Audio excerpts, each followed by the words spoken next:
And yet you are losing your soul for just a little bit of it.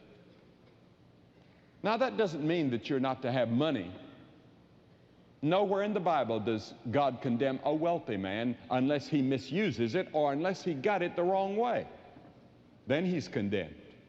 But the Bible says, know ye not that friendship with the world is enmity with God?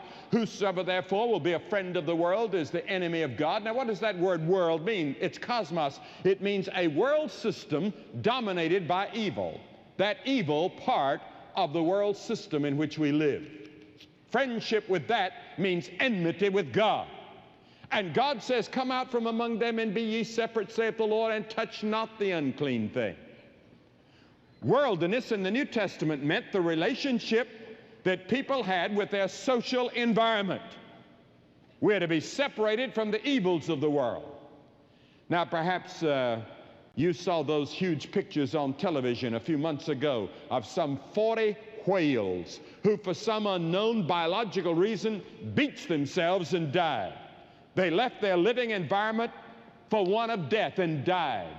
And many of you have left the environment of living in the Scriptures and living for God and gone out into the world, and your soul is dead toward God. It's like the lemming in Scandinavia. They band together and for some unknown reason walk down into the ocean and die.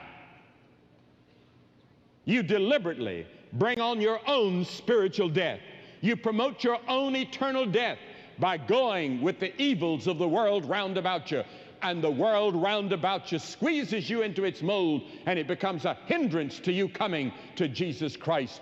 Because the Bible says you're going to have to give up the wrong things that are in the world, the lust and the greed and the hate and the prejudice and the materialism part of the world that's wrong.